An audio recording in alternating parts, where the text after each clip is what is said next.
Buenas noches, hermanos, hermanas. Vamos a comenzar con la bendición de nuestro Dios. Vamos a abrir nuestra Biblia en el capítulo número 4, por favor, el capítulo número 2 de los Hechos. La semana pasada terminamos de ver lo relacionado con lo que es la introducción o el principio del libro. Hoy vamos a ver un tema que tiene que ver con el inicio, el principio de la iglesia. ¿Cómo inicia la iglesia? A veces nos preguntamos qué día, ¿verdad? Bueno, hay un día en el que oficialmente comienza la iglesia. Porque, por ejemplo, vemos al Señor Jesús y vamos a leer ese versículo, donde el Señor Jesús le sopla a los discípulos y entonces ellos reciben el Espíritu Santo. Y hay quien dice, bueno, la iglesia comenzó ahí. Hay otros que dicen que no, que la iglesia comenzó cuando Juan Bautista, ¿verdad? En fin, hay varias posiciones, pero vamos a ver nosotros lo que nos dice la Escritura y por qué precisamente ahí comienza la iglesia. Entonces, todos en el capítulo 2, dice, el verso 1 dice, cuando llegó el día de Pentecostés, estaban todos unánimes juntos, y de repente vino del cielo un estruendo como de un viento recio que soplaba, el cual llenó toda la casa donde estaban sentados, y se les aparecieron lenguas repartidas como de fuego, asentándose sobre cada uno de ellos. Y fueron todos llenos del Espíritu Santo, y comenzaron a hablar en otras lenguas, según el Espíritu les daba que hablasen. Entonces, fíjense ahí que tenemos el preámbulo del inicio de la iglesia, y nos dice que hubo un acontecimiento, una celebración, una fiesta del pueblo de Israel, que es precisamente una de las tres más importantes que tenían los judíos, que es el Pentecostés. Y en este periodo se celebraba la siega, ¿sí? O sea, porque técnicamente hay una diferencia entre lo que es la siega y la cosecha. Nosotros que pues somos profanos al campo, o sea, no somos campesinos. ¿Hay aquí campesino? No somos campesinos, pues no dominamos muy bien la jerga, ¿verdad?, de estos personajes. Así que hay una diferencia, vamos a verla más adelante, pero lo que quiero que vean entonces es que en esta fiesta de Pentecostés, ¿sí?, nos dice que todos fueron llenos del Espíritu Santo. Y quiero recordarle que de entonces para acá, el que no tiene al Espíritu de Dios o el Espíritu de Cristo, dice ahí en Romanos, no es de Dios. Así que si no tenemos al Espíritu, entonces no somos de Dios, no somos hijos de Dios. Porque a todos, a partir de esa fecha, vamos a decir, la garantía de que formamos parte de la iglesia es que estamos sellados con el Espíritu Santo de la promesa. ¿Se acuerda en Efesios capítulo 1, versos 12 y 13? Dice que oímos, creemos y entonces somos bautizados con el Espíritu Santo. Y en esta fiesta, hermanos, el Espíritu viene a quedarse en el creyente de manera permanente. En el Antiguo Testamento había hombres que recibían el Espíritu Santo, pero determinaban, vamos a decir, el trabajo para el cual Dios los había elegido y se iba el Espíritu Santo. Por eso nosotros vemos por ahí en el capítulo 51 de los Salmos, en el verso 11, que David le ruega a Dios que no quite de él su Santo Espíritu. ¿Sí? O sea, porque cuando el Espíritu está en la persona, hermanos, entonces somos más fuertes. Nos sentimos bien con Dios y con todo lo que hacemos. Y entonces David sufría la angustia de que se iba el Espíritu Santo y mire qué barbaridades hacía, ¿sí? Porque por ahí vemos un pecado de adulterio y asesinato, etcétera. Y entonces esto quiere decir en realidad, fíjese la bendición que tenemos. Porque me acuerdo alguna vez, hace muchos años, una persona utilizando como excusa a Salomón, porque Salomón pues tuvo... ¿cuántas mujeres? 300 y luego concubinas como 700, o sea, sí eran como 1000 en total. Y entonces me decía él como excusa, ¿verdad? Bueno, ¿por qué si él, que era el hombre más sabio que había, por qué nosotros no? ¿Sí? Y le digo, bueno, básicamente porque a final de cuentas debemos pensar en que Salomón no tenía el Espíritu Santo morando de manera permanente en él. Era muy inteligente, pero hay mucha gente muy inteligente que no es cristiana, ¿no es cierto? Que no tiene el Espíritu. Esto es cuestión de la mente, no del espíritu. Entonces, nosotros, por ejemplo, obviamente no podemos tomar un argumento como para ser infieles, porque nosotros tenemos el Espíritu de Dios, a diferencia de David, a diferencia de Salomón y de quien usted me diga, ¿sí? En el Antiguo Testamento. Entonces, esa es la bendición, hermano, para todos nosotros. Recordamos, por ejemplo, a Saúl, el rey Saúl, antes de ser nombrado rey, pues dice que fue lleno del Espíritu Santo, y entonces profetizaba como si fuera uno de los profetas de Israel. Y todo el mundo se asombraba, ¿cómo? Saúl entre los profetas, ¿sí? Pero se iba el Espíritu de Dios y entonces se le acababa aquella emoción, aquel gozo, aquella administración que podía hacer lleno del Espíritu Santo. Por eso entonces, pero fíjense, siempre que Dios ha necesitado algo, hacer algo a través de alguien, le daba su Espíritu Santo. Porque nunca, hermanos, nunca Dios ha aceptado nada que no sea a través del Espíritu Santo. Por eso acepta nuestros sacrificios. ¿Cuáles son nuestros sacrificios? Sacrificios de alabanza. Dice, fruto de labios que confiesen tu nombre. Eso es lo que dice la Escritura. Entonces, fíjese, los acepta porque en nosotros está el Espíritu Santo. Pero todos los que no son creyentes, vamos a decir, y hacen cosas buenas, ellos piensan que Dios lo ve bien y que Dios lo acepta. Pero la verdad es que no lo acepta, por eso están condenados a una muerte eterna, porque no tienen el Espíritu Santo. El Espíritu Santo es el sello, es la garantía de que nosotros somos justos delante de sus ojos, porque ¿quién nos hizo justos? Cristo Jesús. Su justicia nos fue imputada a nosotros, y nuestra pecaminosidad le fue imputada a Él. ¿Sí? Por eso Él pudo pagar por nuestros pecados en la cruz del Calvario, porque ahí, como dice Pablo, por nosotros se hizo pecado.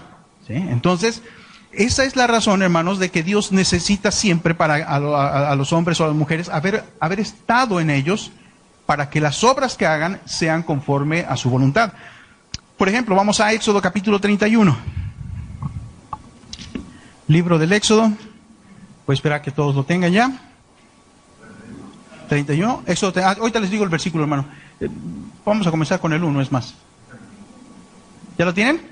Síganme con la vista. Dice, habló Jehová a Moisés diciendo, mira, yo he llamado por nombre a Bezaleel, hijo de Uri, hijo de Ur, de la tribu de Judá, y lo he llenado del Espíritu de Dios, en sabiduría y en inteligencia, en ciencia y en todo arte, para inventar diseños, para trabajar en oro, en plata y en bronce, y en artificio de piedras para engastarlas, y en artificio de madera para trabajar en toda clase de labor.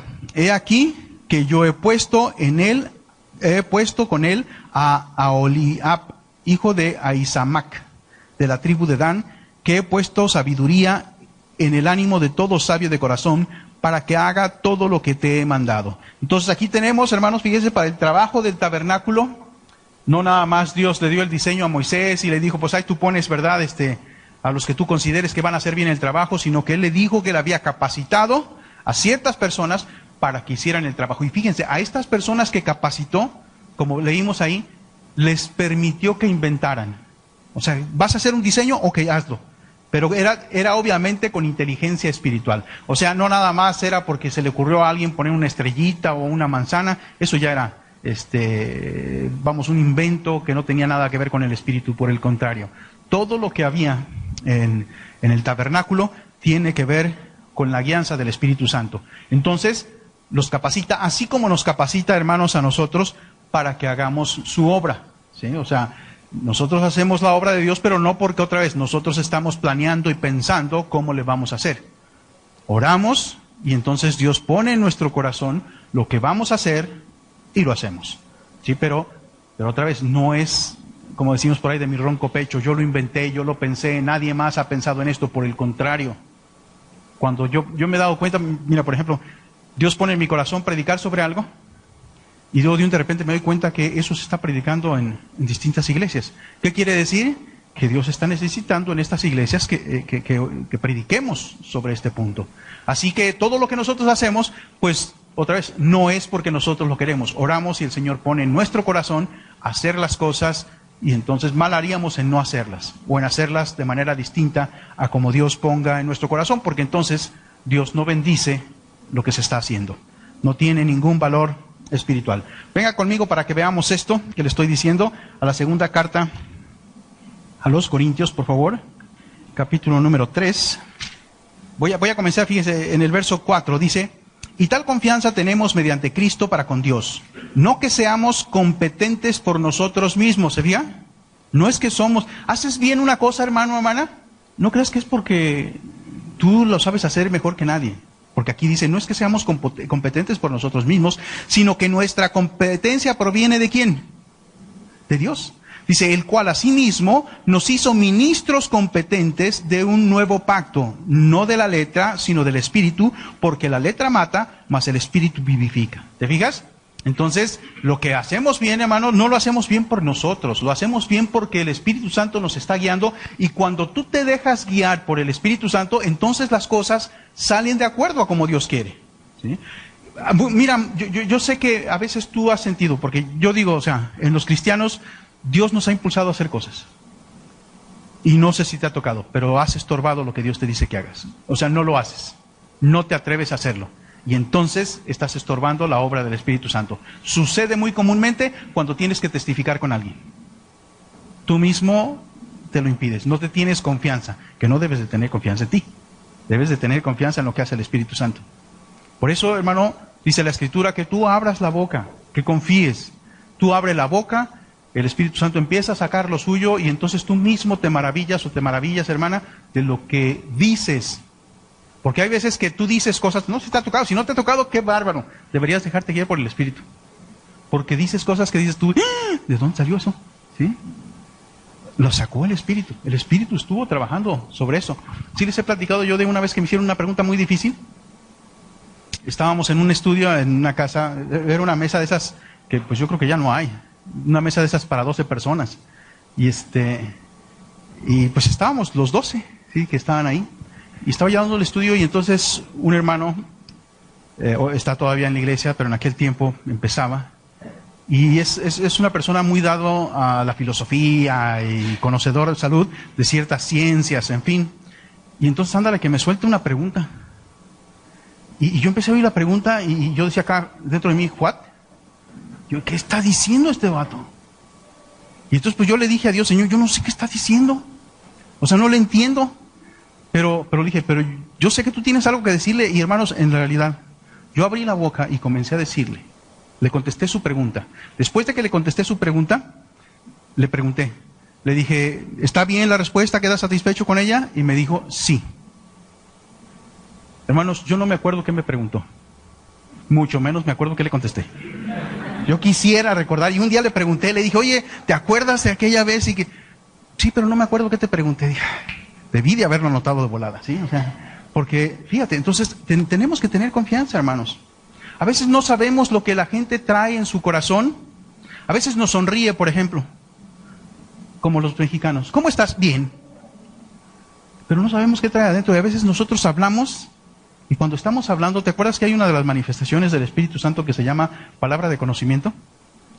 Palabra de sabiduría. Tú sueltas algo que no te lo revelaron. Ella no te dijo o él no te dijo. Y sin embargo, estás dándole la respuesta que necesitaba. O sea, esto es la obra del Espíritu, hermano. Por eso debes de dejar que el Espíritu fluya. Él hace las cosas que tiene que hacer. Tú no tienes por qué comprender todo lo que hace. Porque ni los mismos apóstoles sabían o comprendían todo lo que hacían. ¿Sí? Aquí vamos a ver cuando... ¿No lo vimos ya? No, creo que no. Cuando Pedro dice que el don del Espíritu es para los que están cerca, pero también dice para los que están lejos y para todos los que, a final de cuentas, abran su corazón a Cristo Jesús, de donde vengan. Y yo creo que ni Pedro sabía el alcance que tenían esas palabras, porque está hablando de nosotros, los gentiles. Y Pedro hasta el capítulo número 10, o sea, vamos a decir en fechas históricas, hasta que llega, no sé, cuántos años pasaron, ¿sí? Pero fácil más de 15, en que va Pedro y predica en una casa gentil. Y entonces nos abre la puerta a nosotros los gentiles. ¿Sí? Y Pedro a lo mejor no sabía, porque él se sorprende de que el Espíritu lo haya mandado a la casa de un gentil a predicarles el Evangelio. Entonces por eso te digo, a veces, mira, nosotros ni sabemos el alcance que tienen nuestras palabras. A mí me han dicho a veces cuando los domingos a la hora antes de comenzar el servicio, hermano, necesito preguntarle algo, quiero consultarle. Y yo lo que les digo es, no, ahorita no. Y les digo no porque, hermanos, a lo largo del tiempo te das cuenta de que en la predicación dices cosas y es la respuesta que ellos necesitan. Yo les he preguntado después, solo por confirmar. ¿Querías preguntarme algo? No, hermano, gracias, ya dijo sobre eso. Ahora, no sé cuál era la pregunta, no sé cuál era la necesidad, no sé cuál era la respuesta, ¿sí? Pero yo sé que Dios lo hace, que el Espíritu está trabajando. Entonces, hermanos, esto es la gran ventaja que tiene el creyente, porque el Espíritu está en él y nos hace ministros competentes. ¿Competentes de qué? De un nuevo pacto. Un pacto que está basado en la gracia de Dios. Un pacto que alcanza a todos los que se acercan a Dios. ¿Sí? O sea, no somos un pueblo escogido y reducido nada más a cierta nación o cierta población. Así entonces, pues les decía que es precisamente, vamos a Hechos número 2, capítulo número 2, vemos que aquí encontramos que se menciona como centro, vamos a decir, de atención, la fiesta de Pentecostés. Mira, ahorita no vengas todavía primero aquí a Éxodo. Ven a Éxodo para que entendamos esto. Capítulo 23, Éxodo 23. Porque vamos a ver algo ahí sobre esto, para que nosotros comprendamos a qué se refiere plenamente. Quizá ya lo hemos escuchado, pero a veces no conocemos la razón, la raíz de las cosas. Capítulo 23, ¿ya lo tienes? Fíjate, vamos a leer lo que dice del verso 14 al 17, me sigues con la vista, dice así: 3 veces al año me celebraréis fiesta, la fiesta de los panes sin levadura guardaréis. 7 días comeréis los panes sin levadura, como yo te mandé en el tiempo del mes de Abib, porque en él saliste de Egipto, y ninguno se presentará delante de mí con las manos vacías. Fíjate lo que es, déjame aquí ya que estoy leyendo esto, fíjate lo que es Dios. Aquí lo que vamos a ver es estamos viendo una de las 3 fiestas principales. En estas fiestas principales tenías que ir a Jerusalén, vivieras donde vivieras. Si tú eras un judío, un creyente, que practica su fe, entonces tenías que ir, en estas 3 fiestas tenías que ir a Jerusalén. Pero fíjate que lo que dice ahí el Señor dice: ninguno se presentará delante de mí con las manos vacías. Quiere decir que en estas 3 fiestas tú tenías que llevar una ofrenda a Dios. Pero tú puedes decir, híjole, pues qué pesado eso, ¿verdad? Si voy a ir a Jerusalén, lo que me voy a gastar en el viaje, las comidas, el hospedaje, y luego todavía tengo que llevarle algo a Dios. Fíjate que los creyentes no se preguntaban eso. Si Dios les dijo que tenían que llevar algo, es porque Dios les iba a proveer para llevarlo. Dios siempre provee. Fíjate cómo Dios está pensando en la prosperidad de su pueblo, en que su pueblo es bendecido. Entonces, es una fiesta importante, ven y tráeme una ofrenda. No llegues y te presentes delante de mí con las manos vacías, porque tú has sido bendecido. Todo creyente, hermanos, hermanas, es bendecido. Esto no tiene nada que ver con el evangelio de la prosperidad. Tú tienes fe, Dios te prospera. ¿Por qué? Porque Dios es un Dios, hermanos, generoso, es un Dios abundante. El problema es que nosotros los creyentes no somos como Dios, nosotros somos coditos, ¿sí? Todos parecemos monterrellenos, ¿verdad? Nos duele dar.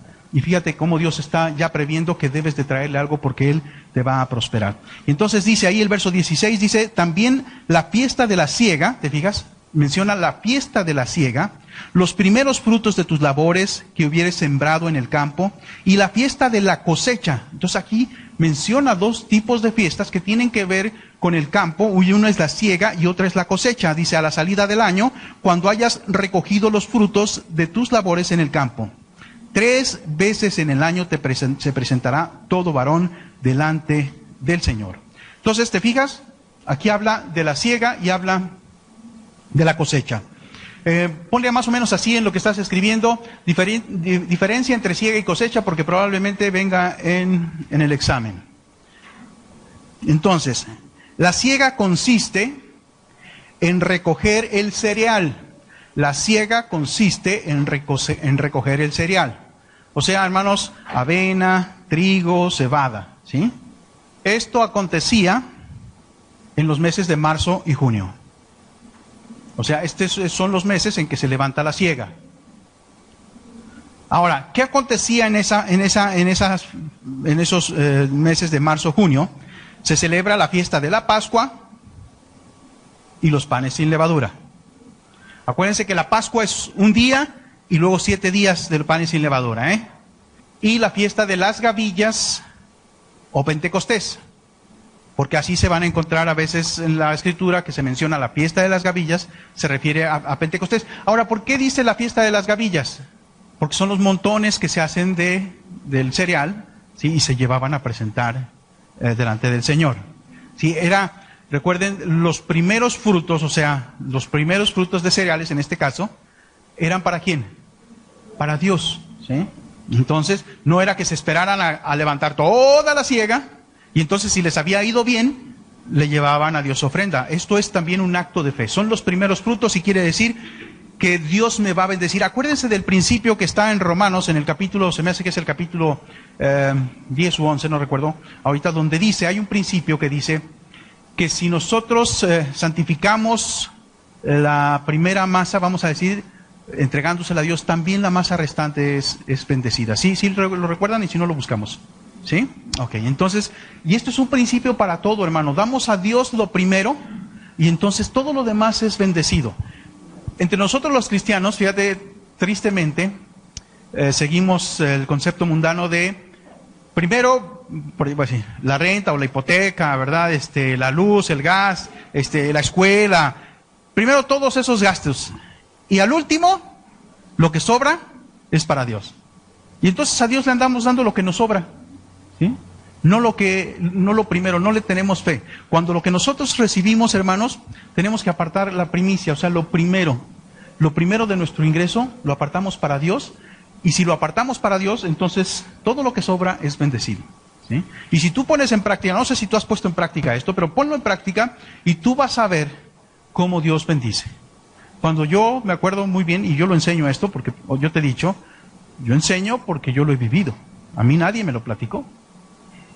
Yo cuando leí en la Escritura acerca de los diezmos, aunque a mucha gente no le gusta hablar de diezmos, está bien, ¿eh? No, ahorita les digo qué es la diferencia.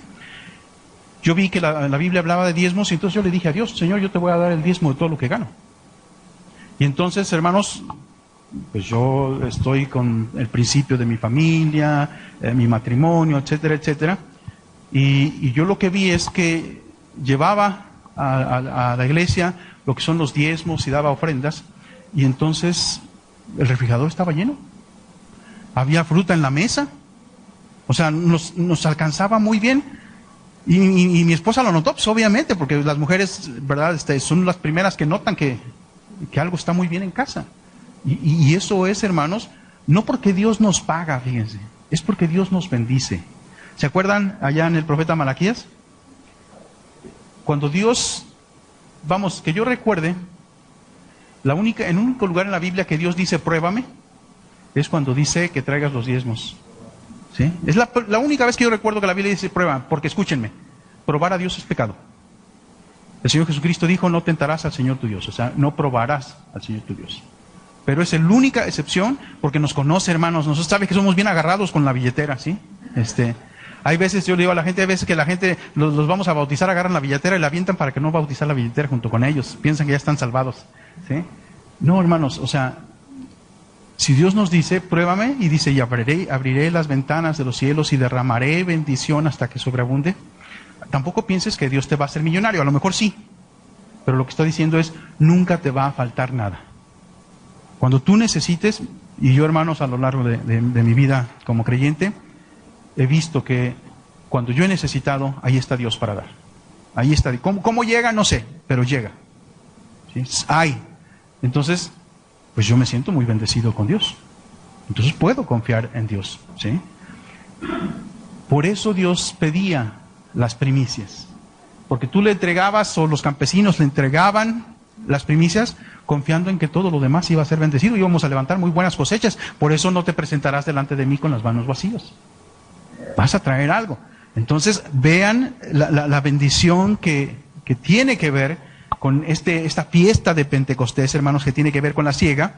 Y luego vamos a hablar sobre la cosecha, porque les dije que anoten por si es pregunta de examen. La cosecha consiste en recoger los frutos, como la vid, las aceitunas, los higos, o sea, todo lo que cuelga del árbol, vamos a decir, ¿sí?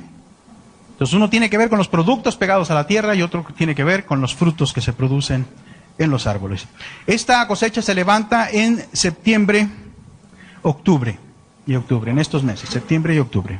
Y en esta levantar la cosecha, las fiestas que se llevan a cabo son las de las trompetas, la del Día del Perdón y una fiesta que se me hace a mí muy alegre, que es la de los tabernáculos. ¿Alguien se quedó atrás para repetir? ¿Todo bien? Muy bien. Ahora, fíjense, sí, hermano. Ajá. No, fiesta de la del Día del Perdón y la de los tabernáculos. O sea, en septiembre, octubre se celebran 3 fiestas, ¿sí? Por eso se las menciono. Ahorita más adelante les voy a dar las fiestas más importantes que tienen los judíos. Pero antes quiero que, ya que les estoy hablando de en qué mes se levanta la cosecha, quiero decirles, los meses de los judíos no son iguales a los de nosotros. Los meses judíos son meses lunares. Nosotros nos regimos por un calendario solar. Hay una diferencia entre el calendario lunar y el calendario solar. ¿Vale? Ajá. Y entonces, pero los judíos, fíjense, para equilibrar el calendario, ellos cada determinado tiempo añadían un mes. ¿Sí? Dejaban que pasara un tiempo, añadían un mes, para que no descompensarse, vamos a decir, ellos en las fechas con los meses que nosotros tenemos.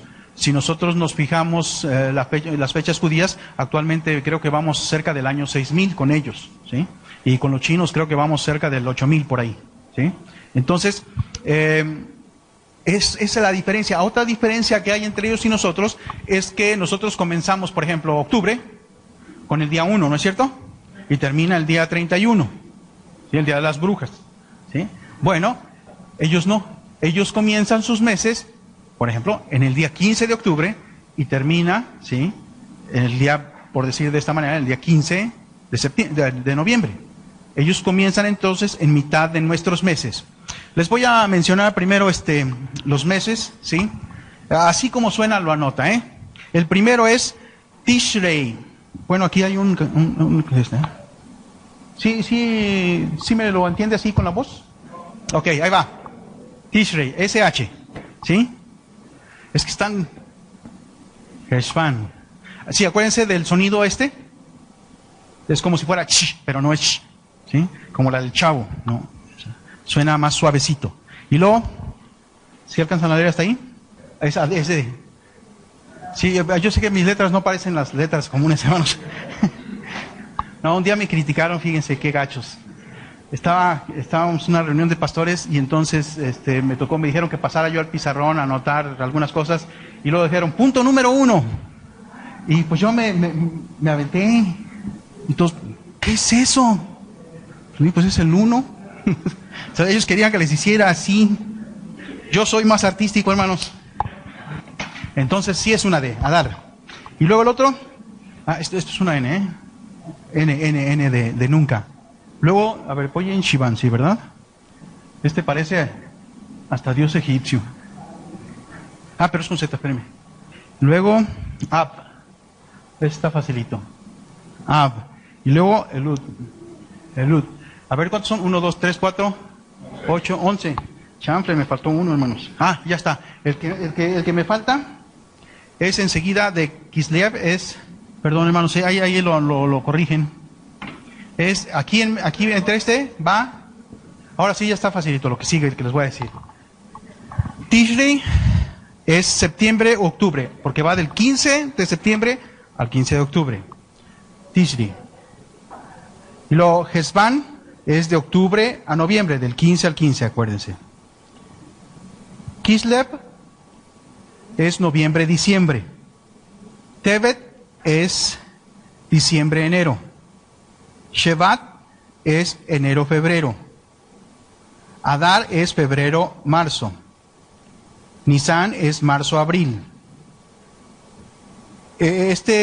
Normalmente, o sea, en el año religioso, es el primer mes. Acuérdense que Dios lo sacó de Egipto, cuando Dios lo sacó de Egipto. Y luego Iyar es abril, mayo. Shivan es mayo, junio. Tamuz es junio o julio. Ab es julio, agosto. Y Elul es agosto, septiembre. Ahora fíjense, el calendario hebreo tiene dos principios, fíjense nada más. Uno es cuando comienza en Nisan.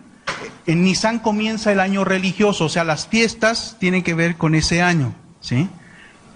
Pero el año civil comienza con Tishrei, ¿sí? El año civil, y no es el único calendario, hermanos. También los aztecas y también los mayas tenían dos cabezas, ¿sí? Uno era el año civil y otro es el año religioso, o sea, por el cual básicamente la religión seguía. Ahora fíjense, en Tishrei, el día, el año de, o sea, aquí lo vamos a poner con Tishrei porque vamos a ver que ellos tienen una fiesta que es el día 1 y 2 que se llama Rosh Hashanah. ¿Sí lo han oído? Rosh Hashanah literalmente quiere decir cabeza de año. Entonces ellos empiezan con el año civil, porque ahí para ellos, vamos a decir, comienza la cabeza del año. Pero el año religioso comienza en Nisan, ¿sí? Y a partir de Nisan, Dios dio las fiestas, ¿sí? Pero les voy a decir así como aparece el calendario, ¿sí? Les decía, en el 1 y 2 de Tishrei es el Rosh Hashanah, que quiere decir cabeza de año, comienza el año civil. En ese mismo mes, el día 10, es el día del Yom Kippur, o sea, es el día del perdón. Es el día en que se hace obligatorio, se les hacía obligatorio hacer, ¿cómo se llama? No comer. ¿Cómo se dice no comer? Que no vas a comer. ¿Cómo? Ayuno. Era el día del ayuno.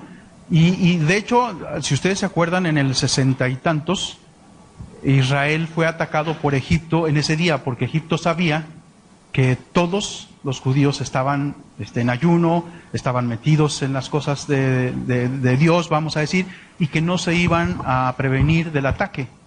Y entonces ese día los ataca Egipto, pero ándale que no sabían que los israelitas estaban prevenidos, y aquella guerra se llamó la Guerra de los 6 días. En 6 días derrotaron a Egipto y tomaron los territorios, ¿verdad?, grandes para ellos, que después la ONU y la presión internacional hizo que los soltaran, pero fíjate, o sea, pensaban que se iban a aprovechar de que era un día dedicado a Dios y el ayuno, y ándale que en 6 días los derrotaron. Ellos pensaban que iban a hacer polvo a Israel, que por fin lo iban a poder echar al mar, y Dios estuvo con ellos, porque hay testimonios de los soldados que los estaban defendiendo ángeles para que no los derrotaran, ¿verdad?, rápidamente. Entonces incluso lucharon a su lado ángeles.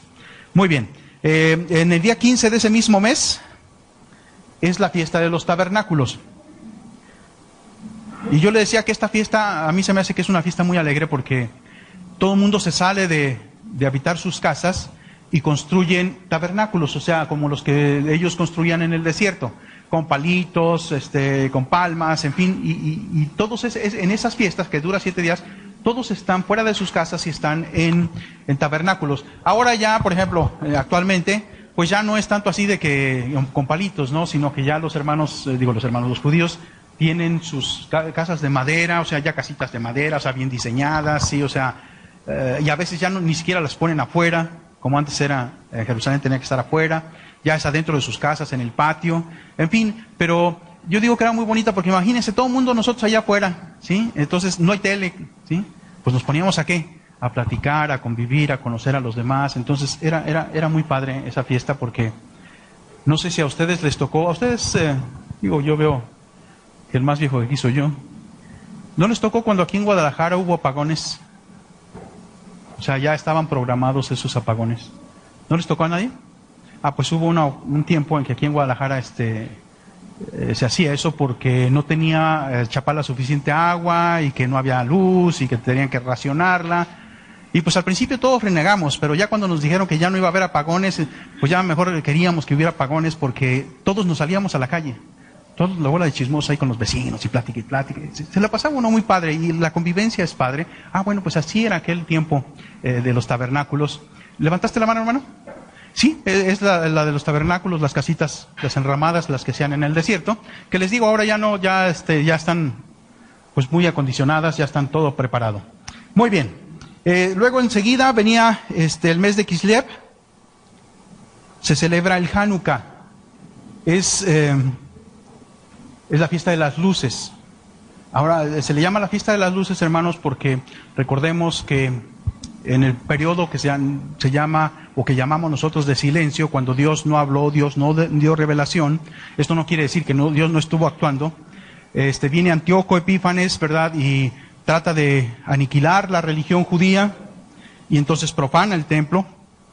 Y cuando los macabeos se levantan, ¿verdad? Y comienzan aquella lucha heroica, recuperan el templo y lo purifican.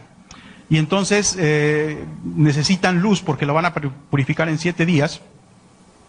Y necesitan luz, y no hay aceite más que para un día.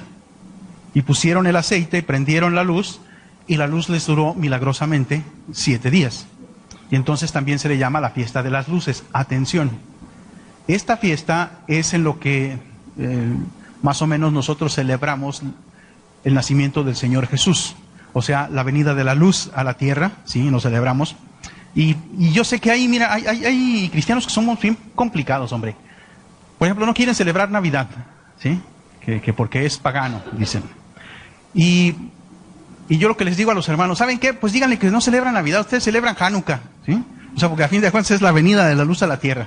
Y es una broma, hermanos, pero es nada más a veces por callar la crítica de aquellos que son muy puristas, que no se dan cuenta en el mundo en que viven, porque a veces condenan la fiesta de Navidad, que porque tiene matices paganos.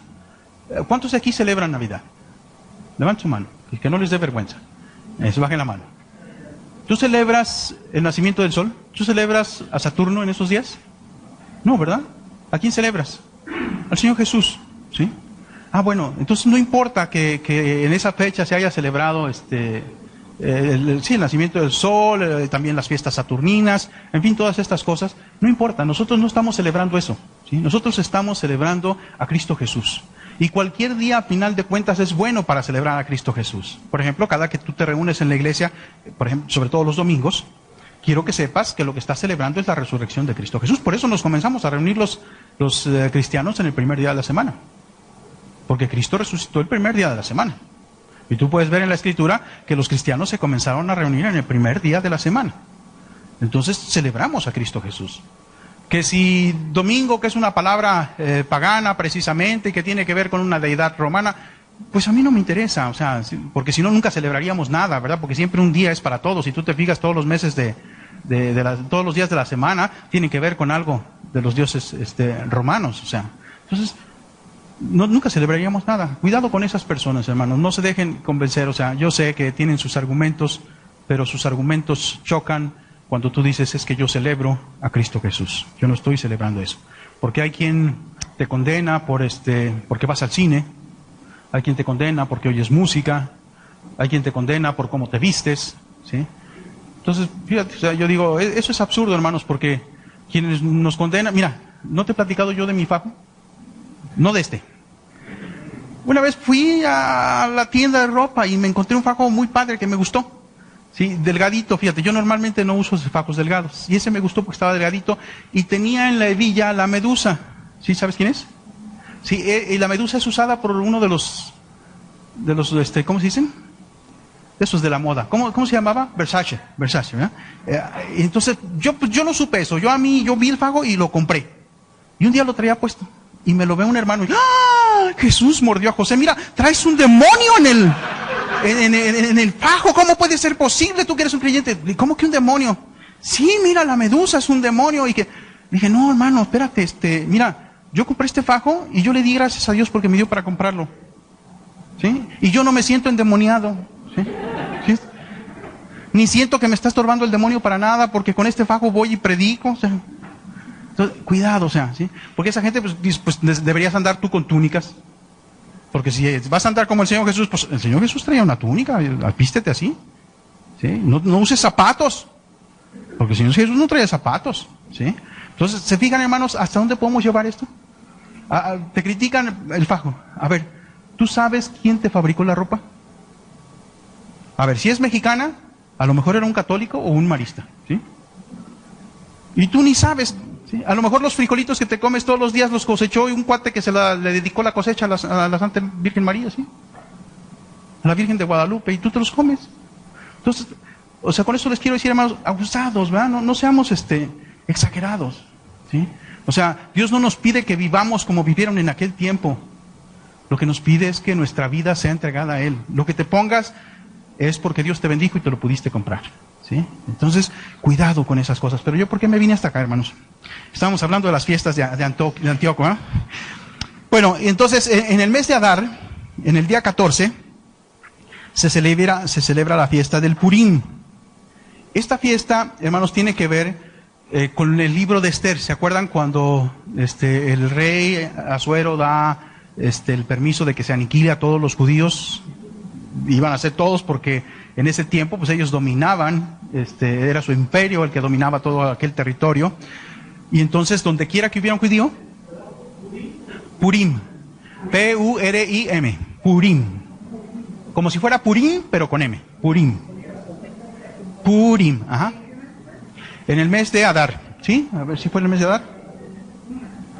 Sí, ¿verdad?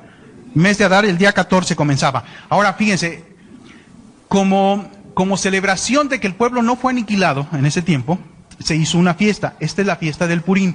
Esta fiesta no la nombró Dios, sino que la tomó el pueblo hebreo y la añadió a sus festividades, ¿sí? Hace años andaba yo ahí en México, en el Museo de Arte Moderno, y pues andábamos mi esposa y yo pues ahí contemplando. No llevamos guía, pero alcanzamos a la guía, y se detuvieron porque había un cuadro pintado por un judío. Normalmente los judíos no destacan en cosas como esa, pero hay uno que otro a través de la historia que sí han destacado en la pintura, y tenían en su pintura, que era surrealista, tenían un menora, ¿sí es el candelabro? ¿Sí? Un menora. ¿Cuántos brazos tiene el menora? 7. Ese menora tenía 9 brazos, ¿sí? Y la gente le preguntó a la que los estaba guiando que por qué, si el menora tenía 7 brazos, por qué ese tenía 9. Y entonces yo les dije, a ver, háganme cancho que ahí les voy. Yo le dije, yo sé, si ustedes gustan oír, yo les voy a decir por qué eso. Bueno, es que los judíos añadieron las dos fiestas, ¿sí? La fiesta de las luces y la fiesta del Purim, y añadieron 2 brazos, porque son luces para Israel. Entonces, cuando ustedes vean un menora, que no es un menora, porque creo que el menora tiene que ver con 7, y ustedes entiendan a qué se debe que le hayan añadido o 1 o 2 brazos. Tiene que ver con las fiestas que los judíos incluyeron, ¿sí? En celebraciones para Dios. Y luego viene la Pascua. La palabra Pesaj quiere decir el paso, ¿sí? Es cuando pasó el ángel de la muerte por Egipto. Entonces, esto quiere decir el paso, simple y sencillamente. Y esa se celebra el día 15 de Nisan, acuérdense que es cuando salen de Egipto. Y luego ya viene la fiesta que nosotros estamos hablando, que es la de Shavuot, ¿sí? Que tiene que ver con la fiesta de las semanas, la fiesta de las primicias o la fiesta de Pentecostés, que se celebran, o sea, algunas de ellas se celebran. Por ejemplo, la Pascua se celebra 50 días después de la primer cosecha. Por eso se llama Pentecostés, ¿sí? O sea, 50 días después de la primera cosecha, ¿sí? Es cuando se celebra. Y esto, hermanos, tiene que ver con que es la primicia, vamos a decir, para Dios, de nosotros. O sea, ese día había como 3,000 personas y se entregan a Cristo Jesús esas 3,000 personas, ¿sí? Y entonces es la siega que se ofrece al Señor, ¿verdad? La primera siega que se ofrece al Señor. Después ya vemos que hay otras, pero la primera pues es importante porque aquí parte todo. Dijimos que viene el Espíritu Santo a morar permanentemente en el cristiano. Atención, si usted es cristiano, si usted es creyente, tiene el Espíritu Santo, y el Espíritu Santo no se va, porque el Espíritu Santo es un sello, porque el Espíritu Santo es una garantía, no lo va a abandonar, y si no lo va a abandonar jamás es porque usted no va a perder la salvación. ¿Sí me explicó? Porque imagínense, ¿sí? Si el Espíritu Santo es la garantía de Dios de que nos va a cumplir todas las promesas, pero luego resulta que nos lo quita, entonces no está cumpliendo su palabra. Cuando nosotros nos casamos, normalmente el varón le entrega a la mujer las arras, ¿sí? Y el Espíritu Santo es las arras. ¿Qué le está diciendo al varón a la mujer cuando le entrega las arras? Te voy a cumplir todo lo que te estoy prometiendo. Pero un divorcio es echarse para atrás en la promesa. ¿Sí me explicó? Entonces, si Dios nos quitara las arras, que es el Espíritu Santo, es echarse para atrás en su promesa. No lo quita. Lo que hace Dios es que nos disciplina, nos castiga, como un padre a un hijo. ¿Se acuerda lo que dice Hebreos? Hebreos dice que Dios al que ama, disciplina. También dice que Él azota a todo el que recibe por hijo. Entonces, si tú, hermano o hermana, no eres de Dios y te estás portando mal y Dios no te disciplina, entonces tú no eres de Dios. Así de sencillo. No eres de Dios. Porque si eres de Dios y te estás portando mal, en lugar de que Dios diga, te voy a quitar las arras que te di, lo que hace Dios es te disciplina, ¿sí? O sea, te castiga para que aprendas a vivir como creyente. Incluso, no tenemos ahorita tiempo para hablar de esto, pero quiero mencionarte, lo puedes checar en la Escritura. La disciplina puede llegar hasta el momento de que Dios te quita la vida y te lleva a la casa porque aquí le estás haciendo quedar muy mal, ¿sí? O sea, entonces mejor te lleva, ¿sí? Acuérdense que Pablo, en el capítulo 11 de Primera de Corintios, dice, ¿verdad?, que muchos están enfermos, debilitados y otros duermen, ¿sí? Entonces ve que ser un hijo de Dios es una gran bendición, pero cuidado si no te estás portando bien, porque una de dos, te disciplina porque eres su hijo o no te disciplina y es que no eres su hijo. Por eso a mí viene gente y me dice, ¿sabes qué? Dios me está disciplinando, y yo digo, qué bueno, Dios te está mostrando que eres su hijo y que le interesas. Malo es que no te disciplinara, entonces sí preocúpate. Si Dios no te está disciplinando, no eres de Él. Muy bien, entonces hermanos, pues ya nomás falta un minuto, nos vamos a quedar ahí. La próxima semana, primero Dios, vamos a continuar con esto, ¿sale? Que Dios les bendiga. Gracias por su atención.